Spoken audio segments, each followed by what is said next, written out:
ओम गणेशाय नमः। ओम नमः शिवाय। मैं निखिल ज्योतिष आचार्य आप सभी का मेरे चैनल पर पुनः स्वागत करता हूं।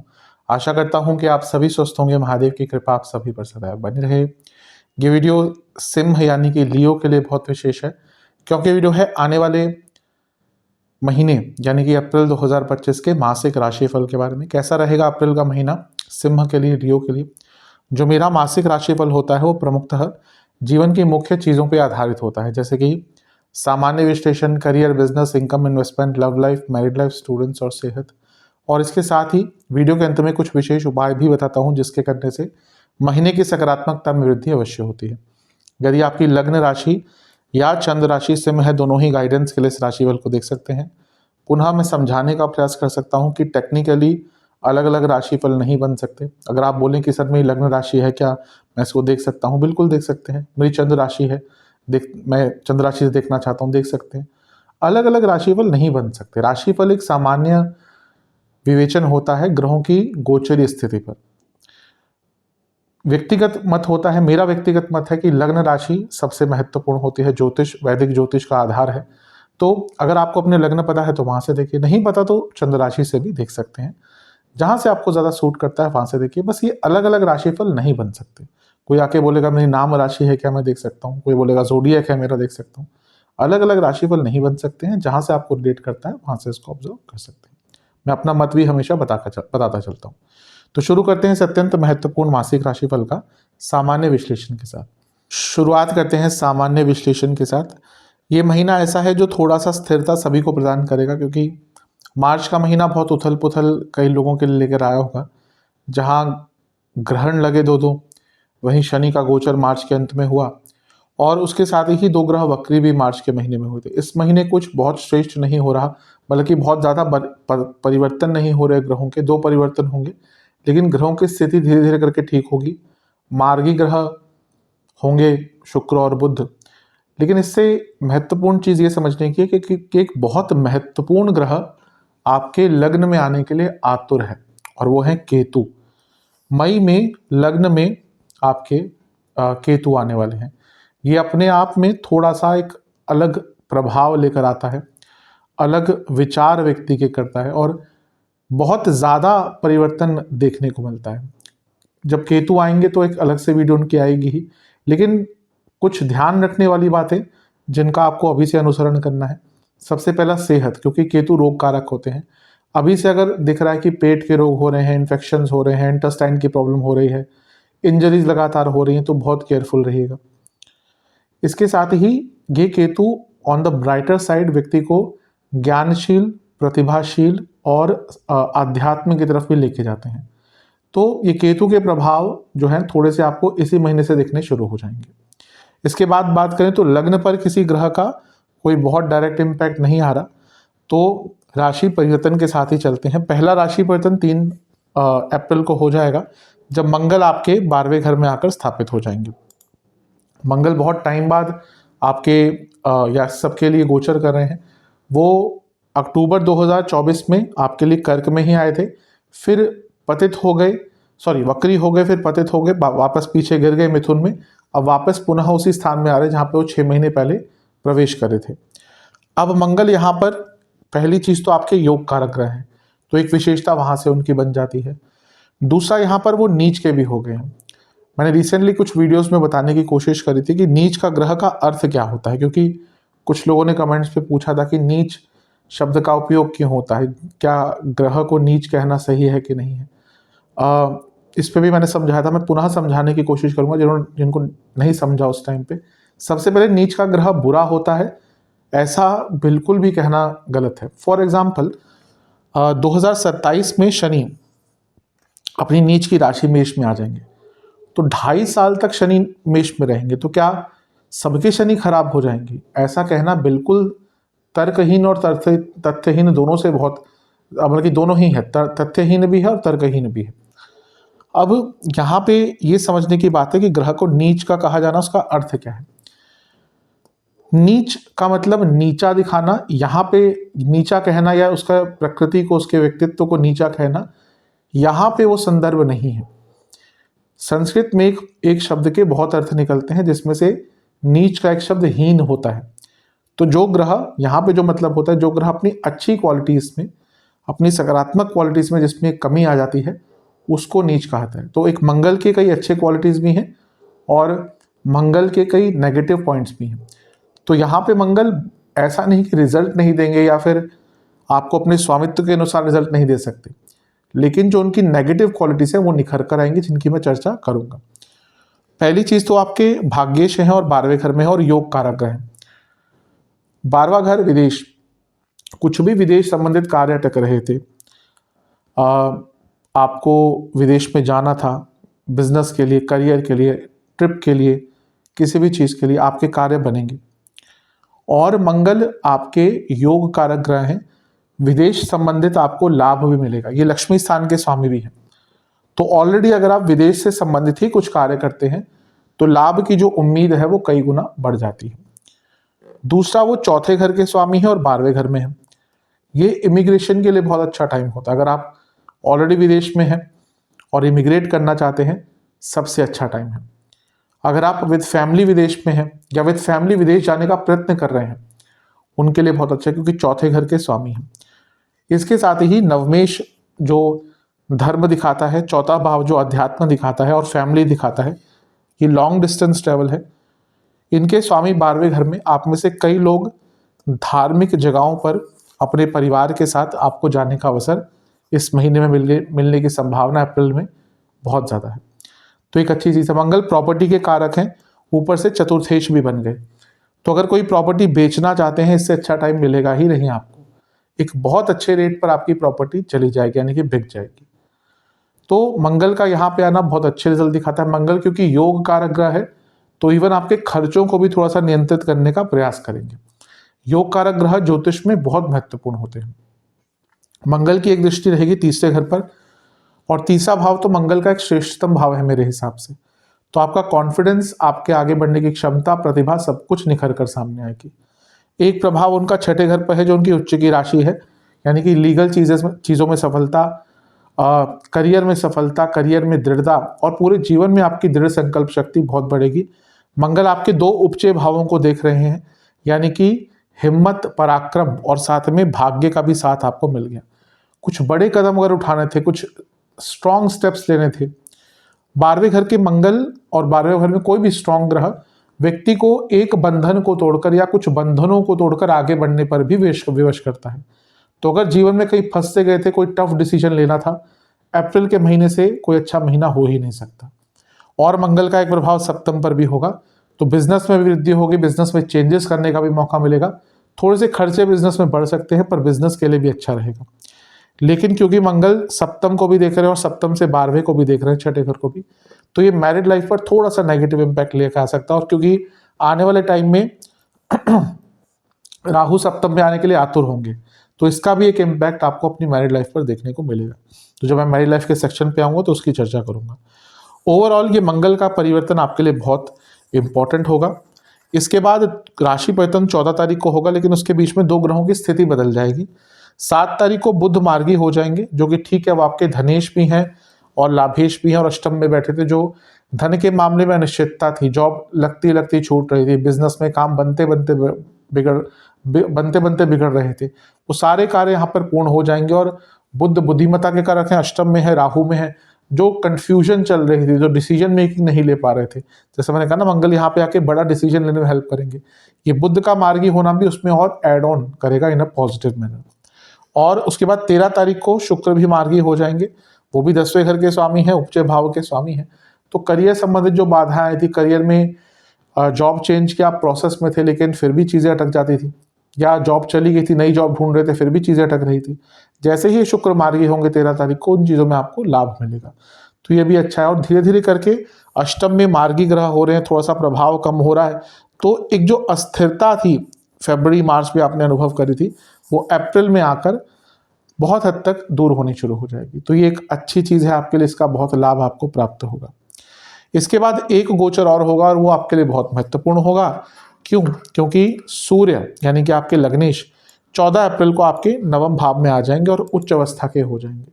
ये अपने आप में श्रेष्ठ होता है, ऊपर से वो लग्नेश है, तो लग्नेश उच्च अवस्था में भाग्य स्थान में, ये अपने आप में एक राजयोग बनता है, अपने आप में लक्ष्मी योग और भाग्य योग बनता है। तो 14 तारीख के बाद तो आपका समय और भी श्रेष्ठ जाएगा, आपको धन का लाभ मिलेगा, आपको पद प्राप्ति के पूरे योग आपके यहाँ पे बन रहे हैं, और जीवन को आगे बढ़ाने का भी अवसर मिलेगा, भाग्य का भरपूर साथ मिलेगा, और ये फिर से धार्मिक यात्राओं का एक अवसर आपके लिए क्रिएट कर देता है। सूर्य लग्नेश है, और लग्नेश का उच्च का होना यानी कि कुछ, जैसे हमने कहा कि मंगल, अच्छा मंगल के जो नीच के कार्य में आता हूँ उस पर, जैसे लग्नेश अगर उच्च के हो रहे हैं, सूर्य उच्च के हो रहे हैं, तो गुड क्वालिटीज यानी कि गुडविल बढ़ना, पद प्राप्ति बढ़ना, ये सब आपको यहाँ पर प्राप्त हो सकता है। जीवन में कुछ बहुत बड़ा करना है, उसके यहाँ पे योग आपके बन जाते हैं। जीवन को एक अलग ही प्रभाव देना है, उसका योग बन जाता है। और यकीन मानिए 14 तारीख के बाद भाग्य बहुत साथ देने वाला है, तो इस समय का तो आपको भरपूर लाभ उठाना है। सूर्य की पूर्ण दृष्टि तीसरे घर पर भी रहेगी, और मंगल की भी दृष्टि तीसरे घर पर रहेगी। ये बहुत पराक्रम, बहुत चेंज लाने की क्षमता, अपने जीवन को अपने उसकी बागदौड़ अपने लेने की क्षमता, अपने हाथों में लेने की क्षमता सब दिखाता है। बस एक चीज मैंने कही थी, मंगल का नीच का प्रभाव क्या है। उच्च का मंगल बहुत ज्यादा लड़ता झगड़ता नहीं है, वो नीच के मंगल की निशानी या खराब मंगल की निशानी थी। अगर किसी का मंगल बहुत अच्छा है, वो उदार होगा, वो ठीक है, मंगल का तत्व एक एग्रेशन होता है, पर ऐसा नहीं कि जिसका मंगल ही प्रभावशाली वो सबसे लड़ता भिड़ता रहेगा, नहीं। जैसे मैंने कहा, वो खराब मंगल की निशानी होती है, जो सबसे आर्ग्यूमेंट्स करता है। खराब मंगल निंदात्मक, व्यंगात्मक, लोगों को नीचा दिखाना, ये खराब मंगल की निशानी है। तो यहाँ पे मंगल का, जैसे मैं कहा, नीच का था, तो आपके तीसरे घर पर रहेंगे और छठे घर पर रहेंगे। आप कॉम्पिटिटिव होने के चक्कर में बहुत निंदात्मक, व्यंगात्मक और इवन बहुत ज़्यादा ओवर एग्रेसिव भी हो सकते हैं, तो इससे आपको ध्यान देना है। अदरवाइज तो बहुत अच्छा है। सूर्य का गोचर 14 तारीख के बाद आपके जीवन को और भी सकारात्मक रूप देगा। जैसे मैंने कहा, ये लक्ष्मी योग, धन योग, लाभ योग सब कुछ बना हुआ है, भाग्य योग भी बना हुआ है, और कर्म पर तीसरे घर पर मंगल और सूर्य का प्रभाव, यानी कि पूरी आपके अंदर क्षमता रहेगी बड़े बदलाव लाने के लिए। तो महीना अच्छा है, इसका लाभ उठाएगा।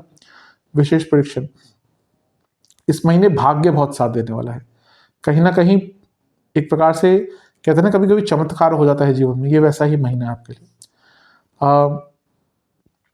अपनी स्ट्रेंथ समझ आएगी, एक प्रकार से एक दैविक अनुभव भी आपको हो सकता है। इसको हम कह सकते हैं कि फिजिकली भी, कि आप किसी दैविक जगह पर जाएंगे, और वैसे भी कि आपको ये अनुभव होगा कि हाँ, कोई ना कोई शक्ति है जो आपका साथ दे रही है। अपने बारे में अवेयरनेस बढ़ेगी, और एक प्रकार से आपका ईश्वर पे विश्वास बढ़ेगा, अपने ऊपर भी विश्वास बढ़ेगा। बदलाव का बहुत अच्छा महीना है, भाग्य का साथ मिलने वाला है, बार बार कह रहा हूँ। और ये महीना प्रॉस्पेरिटी का है, ये महीना अपने आप को आंतरिक रूप से शांत करने का है, आंतरिक रूप से जानने का है, नए लोगों से मिलने का है, कम्युनिकेशन का है, और एक प्रकार से रीबर्थ का है। नेगेटिव पॉइंट्स, इमेच्योरिटी कभी कभी हो सकती है, कभी कभी इमोरल एक्टिविटीज़, मतलब कि ज़्यादा कमाने के चक्कर में कुछ उल्टा सीधा, या ज़्यादा कुछ प्राप्त करने के चक्कर में उल्टा सीधा, और कामों को अधूरा छोड़ देना। ये महीना कामों को अधूरा छोड़ने का नहीं है, ये महीना कार्य को पूरा करने का है। तो जहां आपने कामों को पूरा अधूरा छोड़ना शुरू कर दिया ना, वहीं आपके लिए दिक्कत रहेगी। थोड़ी सी गिल्ट भावना रहेगी कुछ लोगों में कि वो कुछ अचीव नहीं कर पाए, और उसके कारण भी एक नकारात्मक सोच रहेगी। थोड़े रिसेप्टिव नहीं रह पाए इस महीने, कि वो आपको कोई कुछ कह रहा है, आप उसको नज़रअंदाज करते जा रहे हैं और अपनी ही चलाए जा रहे हैं, तो भी नेगेटिव हो सकता है। तो इन सारी ही चीज़ों पर ध्यान दीजिएगा। ओवरऑल देखा जाए तो महीना अच्छा है, जो भी मैंने नकारात्मक चीज़ें कही हैं उनको ध्यान में रखिएगा। चलते हैं करियर की तरफ। करियर के दृष्टिकोण से भी ये महीना ठीक ही दिख रहा है। धीरे धीरे करके एक शुद्धता आएगी, एक शुभता आएगी।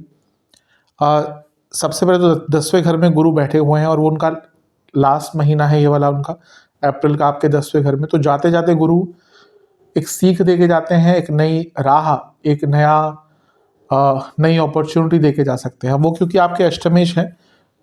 चेंज का एक प्रभाव दिख ही रहा, और इस महीने के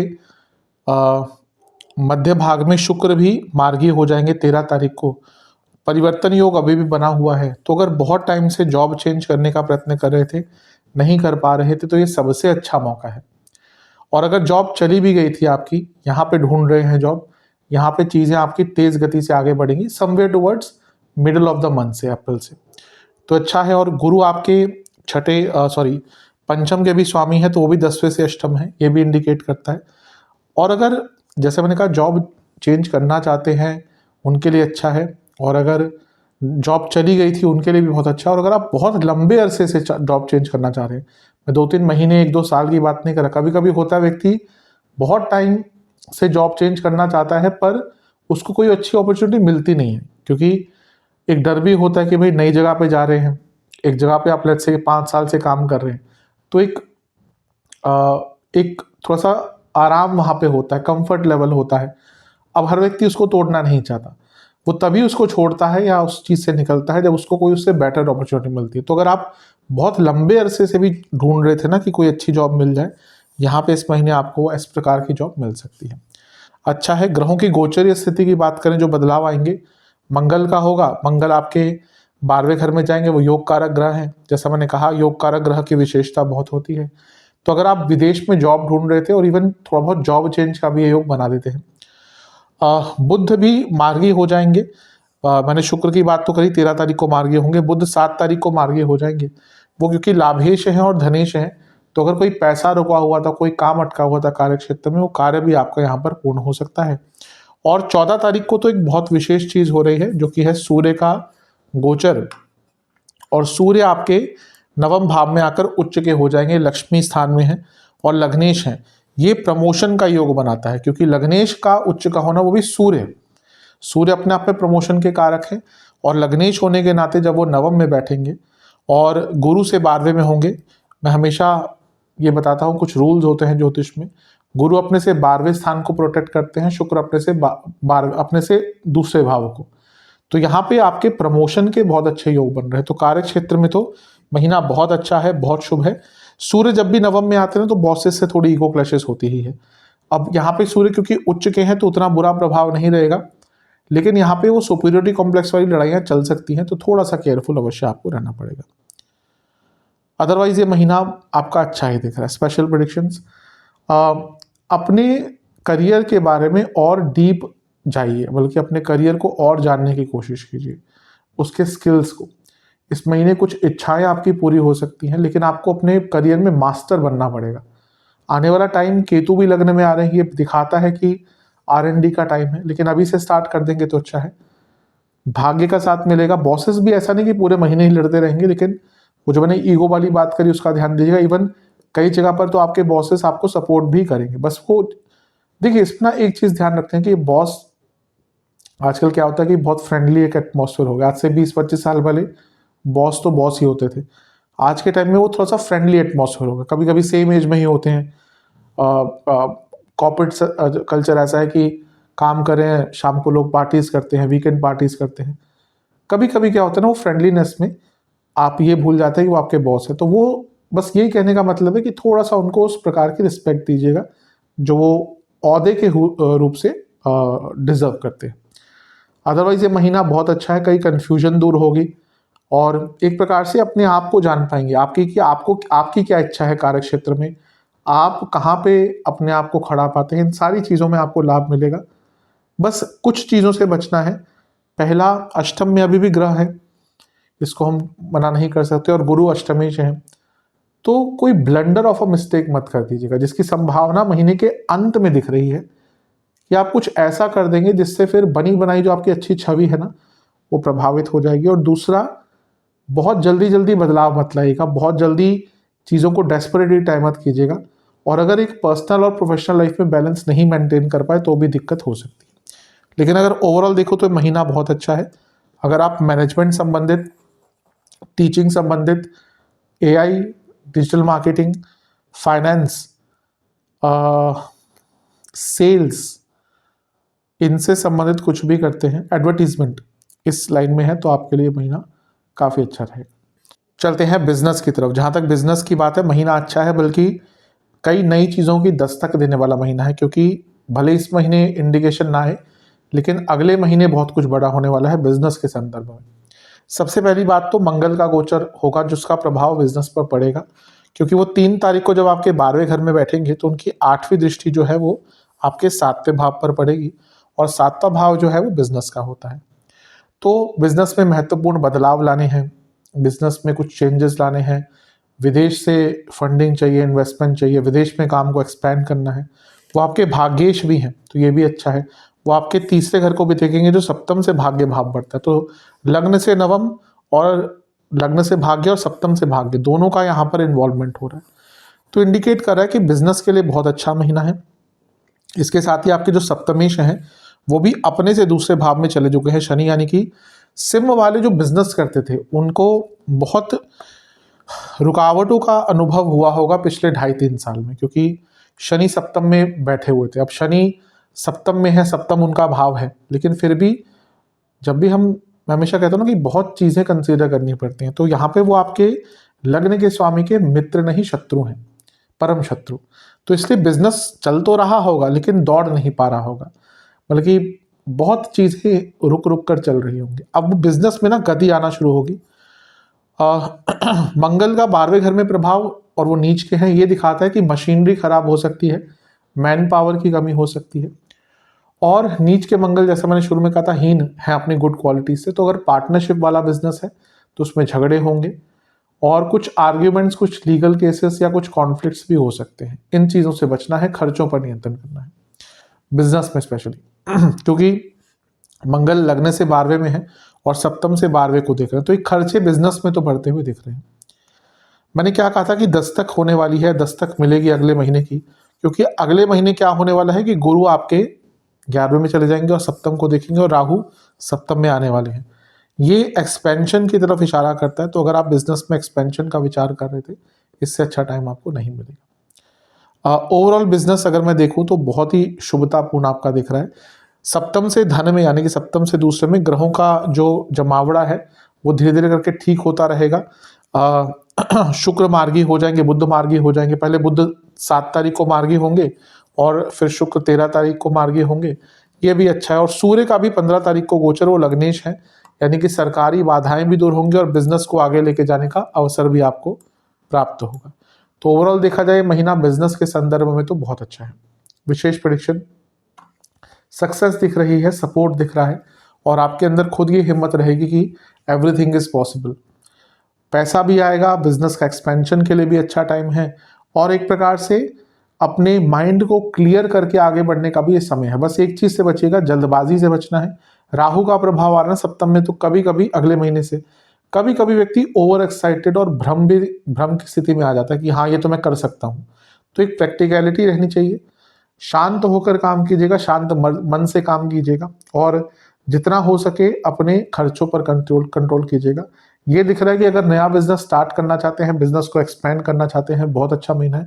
और अगर कोई डील हाथ से निकले जा रही थी या बात नहीं बन रही थी, तो कोई बहुत इंपॉर्टेंट डील भी आपके बिजनेस में हो सकती है। तो एक प्रकार से ये जो महीना है ये आपका बहुत अच्छा है, बहुत श्रेष्ठ है। इस महीने का लाभ उठाइए। चलते हैं इनकम, इन्वेस्टमेंट, एक्सपेंसेस की तरफ। और जहाँ तक इनकम की बात है, महीना अच्छा ही है। एक तो केतु दूसरे घर को छोड़ने वाले हैं, तो जो धन में, सेविंग्स में कमी आ रही थी वो कम होगी। आपके धनेश लाभेश दोनों ही मार्गी हो जाएंगे 7 तारीख को, ये भी अच्छा है। और गुरु लाभ स्थान में आने के लिए तत्पर हैं, अगले महीने आ जाएंगे। तो प्रभाव बड़े ग्रहों की दशा और बड़े ग्रहों के गोचर, इनके इम्पैक्ट पहले ही आना शुरू हो जाते हैं, तो धन की वृद्धि तो होगी ही। इन्वेस्टमेंट की बात करें, शुरुआती 10 दिन अच्छे हैं, बीच के 10 दिन अच्छे हैं, अंतिम 10 दिन भी अच्छे हैं। पूरा ही महीना इन्वेस्टमेंट के लिए अच्छा है आपका।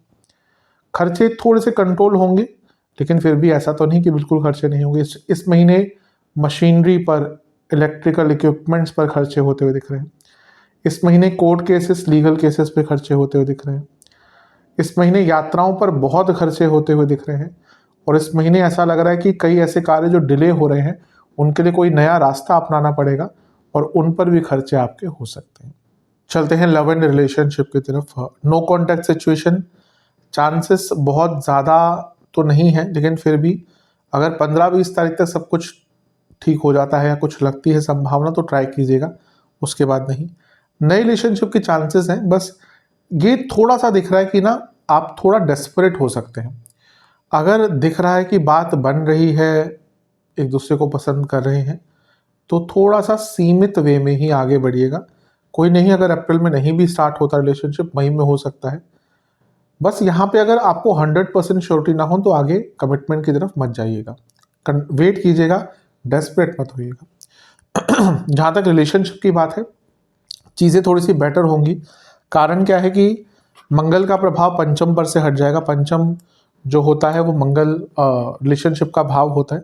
तो मंगल देख रहे थे, पतित मंगल थे, वक्री मंगल पहले थे, फिर पतित हो गए थे, सॉरी वक्री मंगल थे, पतित भी हो गए थे, उससे मार्गी तो हो गए थे वो, लेकिन अभी भी पतित अवस्था में थे, तो प्रॉब्लम्स चल रही होंगी। अब वो छोड़ देंगे आपके 11वें घर को, तो यहाँ से भी एक थोड़ी सी श्रेष्ठता दिख रही है। गुरु आने को आतुर हैं आपके लाभ स्थान में, तो नया रिलेशनशिप भी स्टार्ट हो सकता है।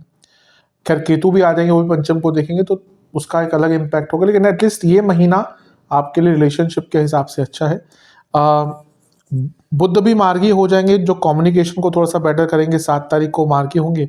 फिर शुक्र का मार्गी होना 13 तारीख को रिलेशनशिप को और भी थोड़ा सा बेटर कर सकता है। तो महीना रिलेशनशिप के लिए ठीक ठाक है, अच्छा ही दिख रहा है। सूर्य का भी 14 तारीख को पंचम से पंचम में आना, यानी कि थोड़ी सी क्लैरिटी आ जाना रिलेशनशिप के फ्यूचर के बारे में।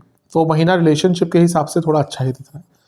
विशेष प्रेडिक्शन, ये महीना आगे बढ़ने का है, प्रेजेंट में रहकर फ्यूचर के बारे में सोचने का है, फ्यूचर को संवारने का है, एक दूसरे को समझने का है, पैशनेट होने का है, पैशन को समझने का है, पैशन को अपने रिलेशनशिप में इंट्रोड्यूस करने का है, और एक प्रकार से जो डर है उससे निकलने का है। कभी कभी रिलेशनशिप में ना डर आ जाता है कि कहीं रिलेशनशिप खत्म हो गया, वो डर किसी ना किसी चीज़ के कारण है, क्योंकि ये डर होना कि रिलेशनशिप खत्म हो गया कहीं ना कहीं दिखाता है कि कोई गड़बड़ है। तो उससे निकलने की कोशिश कीजिए, एक दूसरे को जानने की कोशिश कीजिए, और सबसे इम्पोर्टेंट भी चीज़ है कि ये महीना ट्रस्ट बिल्डिंग का है। अगर एक रिलेशनशिप में ट्रस्ट होता है ना तो बहुत अच्छा चलता है, और या फिर उसमें प्रॉब्लम्स कम आती हैं। और सबसे बड़ी बात कि अपने पार्टनर्स की कमियां मत अपने पार्टनर की कमियां मत ढूंढिएगा। अगर आप किसी की कमियां ढूंढने पे आए ना तो हज़ारों निकल जाती हैं। हर व्यक्ति में कमियां होती हैं, हम में भी। हम अगर किसी कमियां निकालना शुरू कर दें तो बहुत निकाल देंगे, पर अगर वो हमारे ऊपर पलट के कुछ बोलेगा हम गुस्सा हो जाता है, हमें कैसे जज कर दिया। No one likes to be judged. हर व्यक्ति की कुछ अच्छी क्वालिटीज़ होती हैं, बुरी क्वालिटीज, ठीक है, साथ में रहने कुछ कुछ चीज़ें जो अनाय करती हैं वो बता दी, लेकिन कभी कभी मैंने देखा है कि रिलेशनशिप में एक पार्टनर जो थोड़ा सा अथॉरिटेटिव होता है वो हर चीज़ बदलने की कोशिश करता है, और शुरू में ये शायद थोड़ा सा एक अच्छा लगता है कि हाँ मेरा बॉयफ्रेंड या मेरी गर्लफ्रेंड तो बहुत पॉजेसिव है, आगे चलकर ना यही चीज़ें दिक्कत देती हैं। तो बहुत ज़्यादा भी कंट्रोल करना कभी कभी दिक्कत हो जाता है, दिक्कत की बात हो जाती है। ये महीना ओवरऑल देखा जाए तो ठीक ठाक है रिलेशनशिप के लिए। चलते हैं वैवाहिक जीवन की तरफ। मैरिड लाइफ बहुत अच्छा महीना है, नहीं बहुत अच्छा महीना नहीं है, मैंने शुरू में ही इंडिकेट कर दिया था, क्योंकि एक तो मंगल दोष बन रहा है, ठीक है, और ये मंगल दोष लंबा चलने वाला है। अगर मैं केवल गोचरीय स्थिति के हिसाब से बोलूँ, एक तो कुंडली का दोष होता है मंगल दोष, गोचरीय स्थिति में भी मंगल दोष अब आपका बहुत लंबा चलेगा, क्योंकि अभी स्टार्ट हो रहा है, और जब तक मंगल आपके तीसरे घर में नहीं चले जाते, जबकि यहाँ पे करीबन 1.5 महीने दूसरे घर का भी मंगल दोष होता है, तो डेढ़ यानी कि ऑलमोस्ट 4.5-5 महीने मंगल दोष का प्रभाव रहेगा। और सप्तम में राहु आने वाले हैं, लग्न में केतु आने वाले हैं, ये भी मैरिड लाइफ के लिए प्रॉब्लम इंडिकेट कर रहा है। और सप्तमेश भी निकल के गए तो अष्टम में गए, जहाँ पे वो अनिश्चितता का शिकार बनेंगे, यानी कि शनिदेव। तो मैरिड लाइफ में तो प्रॉब्लम्स रहेंगी। मैं पहले ही बताता हूँ कि सिंह वालों की, कर्क वालों की मोस्टली की मैरिड लाइफ बहुत अच्छी नहीं होती, ये एक सत्य है, तथ्य है। अब इसमें कोई उठ के बोल देगा मैं तो सिंह लग्न का हूँ, मेरी मैरिड लाइफ अच्छी है। अब वो कुंडली पर चीज़ें थोड़ी सी डिफर कर जाती हैं, लेकिन यूजुअली सिंह और कर्क वालों की जो मैरिड लाइफ है वो एक कॉम्प्रोमाइज़ बनकर रह जाती है आफ्टर अ सर्टेन टाइम। अगर बृहस्पति या शुक्र का बहुत अच्छा प्रभाव हो, या नवांश कुंडली में बहुत अच्छा कुछ योग बन गया, जैसे सूर्य बहुत स्ट्रांग हो गए, वहाँ पे शनि बहुत स्ट्रांग हो गए, तो हम कह सकते हैं कि उतना बुरा प्रभाव नहीं है। बाकी भी कुछ इम्प्लीकेशंस होती हैं, आपको दारा कारक देखना होता है, उपपद देखना होता है, वो कुंडली में बहुत डीप तक जाने वाली बात होती है। लेकिन यूजुअली आमतौर पर अगर या सामान्य लेवल पर कहें तो सिंह की मैरिड लाइफ में प्रॉब्लम्स आती हैं। और यहाँ पे जो योग बन रहा है, राहु का प्रभाव आने वाले टाइम में, मंगल दोष, ये इंडिकेट कर रहा है कि प्रॉब्लम थोड़ी सी रहेंगी। तो महीना बहुत श्रेष्ठ नहीं है।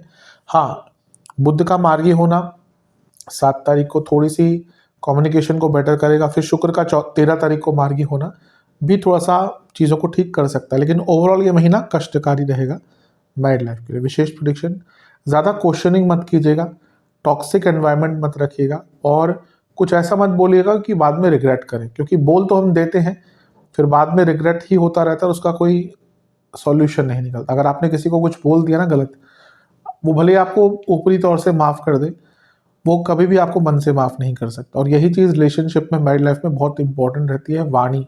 हमेशा कहता हूँ वाणी पर बहुत नियंत्रण रखना चाहिए आज के टाइम में, हमेशा ही। वैसे तो अपने वैवाहिक जीवन के फाउंडेशन को स्ट्रॉन्ग कीजिए। Trust, romance, love, care, unconditional support, ये चीज़ें होती हैं किसी भी रिलेशनशिप के फाउंडेशन की। ज़्यादा कंप्लेन मत कीजिएगा, लेकिन और एट द सेम टाइम ज़्यादा इमोशनली डिपेंडेंट मत रहिएगा अपने लाइफ पार्टनर पे। मैं ये कहूँगा कि इस महीने अगर एक्सपेक्टेशन कम रख सकते हैं, अच्छा रहेगा। जहाँ पे कन्फ्यूजन है वहाँ पे ज़्यादा बातचीत, ज़्यादा आरोपीकरण नहीं करना। और सबसे इम्पोर्टेंट चीज़ है कि हर छोटी छोटी बात पे अगर हर्ट होना शुरू कर दिया तो फिर ये महीना काटना बहुत मुश्किल हो जाएगा। तो थोड़ा सा स्ट्रांग बनना पड़ेगा, एक दूसरे को समझने का प्रयास कीजिए, और ओवर कंट्रोलिंग बनना भी बहुत दिक्कत देगा। तो ये महीना नेगेटिव है थोड़ा सा, जो मैंने चीज़ें कही इन पर थोड़ा सा विचार करेंगे तो काफ़ी हद तक चीज़ें आपके लिए सुधर सकती हैं। चलते हैं स्टूडेंट्स की तरफ। स्टूडेंट्स के लिए तो देखिए महीना अच्छा ही है, बहुत कोई बुरा महीना नहीं दिख रहा। एग्ज़ाम से स्टार्ट करें तो शुरुआती 10 दिन बहुत अच्छे हैं, बल्कि तो बहुत शुभ दिन है। बीच के 10 दिन भी अंतिम शुभ है, भाग्य का साथ मिलेगा। अंतिम 10 दिन में बहुत ईजी चीज़ों को लेना शुरू कर देंगे, वो एक डाउनफॉल का रिजल्ट दे सकता है। अदरवाइज तो पूरा महीना अच्छा है। ये महीना अच्छा इसलिए है क्योंकि देखिए पहली बात तो लॉन्ग टर्म पर्सपेक्ट से गुरु आने वाले हैं 11वें घर में, पंचम को देखेंगे, प्रभाव पहले से ही आना शुरू हो जाता है। मंगल 3 तारीख को जब राशि परिवर्तन करेंगे तो उनका एक प्रभाव छठे घर पर रहेगा, जो कॉम्पिटिटिव एग्जाम्स के लिए बहुत अच्छा है। बुध 7 तारीख को मार्गी हो जाएंगे, जो रिटेंशन पावर, फोकस की कमी हो रही थी वो दूर होगी। और पंचम से पंचम में लग्नेश उच्च के हो जाएंगे 14 तारीख को, तो उसके बाद का टाइम तो आपके लिए और भी अच्छा है। तो स्टूडेंट्स के लिए कहें ओवरऑल बहुत ही अच्छा टाइम है, इस समय का लाभ उठाइएगा। बहुत शुभ महीना है स्टूडेंट्स के लिए। विशेष प्रेडिक्शन, ये महीना सकारात्मकता दिखा रहा है, ये महीना कोई अच्छी न्यूज़ आता हुआ दिखा रहा है, ये महीना आपको उच्च पद पर लेके जाता हुआ दिख रहा है। हायर स्टडीज़ के लिए अच्छा है। उच्च पद मतलब कोई अच्छा इंस्टीट्यूट, कोई अच्छा जगह पे एडमिशन, सरकारी कार्य, सरकारी एग्जाम, दोनों में ही सफलता। और सबसे इंपॉर्टेंट है, आप कंफर्ट जोन से निकलते हुए दिख रहे हैं, जिसमें आप कुछ टाइम के लिए चले गए थे। नई डायरेक्शन मिल सकती है और एक प्रकार से नया नया आधार भी आपको अपने जीवन में, स्टडी लाइफ में मिल सकता है। बहुत शुभ महीना है स्टूडेंट्स के लिए। सेहत की तरफ चलते हैं। इस महीने पेट के रोग, इन्फ्लेमेशन, इंडाइजेशन, प्राइवेट पार्ट से जुड़ी प्रॉब्लम, महिलाओं में यूटरस, पुरुषों में प्रोस्टेट, प्राइवेट पार्ट से जुड़ी प्रॉब्लम्स, एसटीडीज, ये ज़्यादा दिक्कत दे सकती हैं। बहुत केयरफुल रहेगा, अपने खाने पीने को लेकर बहुत केयरफुल रहेगा। शुरुआती 10 दिन इसमें यदि हृदय संबंधित रोग है, कोलेस्ट्रॉल की प्रॉब्लम है, बीपी की प्रॉब्लम है, नसों के रोग हैं, ये सब ज़्यादा तंग करेंगे। बीच के 10 दिन में एसिडिटी, पित्त बढ़ेगा बॉडी में, स्लीप डिसऑर्डर्स हो सकते हैं, लाइफस्टाइल डिसऑर्डर्स हो सकते हैं, ये तंग करेंगे। और अंतिम 10 दिन में आँखों के रोग, एंग्जाइटी और पेट के रोग भयंकर रूप से तंग कर सकते हैं। उपाय की बात कर लेते हैं। 2 उपाय आपको करने हैं। पहला उपाय, एक पात्र में जल, शुद्ध दूध, सफ़ेद तिल, इस द्रव्य से सूर्यदेव को अर्घ्य देना है। और मंत्र है एक, ओम आदित्याय नमः, इसका आपको 108 बार जाप करना है अर्घ्य देने के बाद। और सूर्य चालीसा का 2 बार पाठ करना है। मंदिर में गुड़ का दान करना है। और दूसरा उपाय है कि आपको महादेव का गंगा जल और दूध मिलाकर अभिषेक करना है। और ओम त्र्यंबकाय, त्र्यंबक शब्द होता है, उससे ओम त्र्यंबकाय नमः मंत्र का 108 बार जाप करना है। महादेव को खीर का भोग लगाना है। आशा करता हूँ कि वीडियो काम आएगी। चैनल पे नए हैं सब्सक्राइब कीजिए, वीडियो को लाइक कीजिए। मिलता हूँ अगली वीडियो में, तब तक के लिए ओम नमः शिवाय।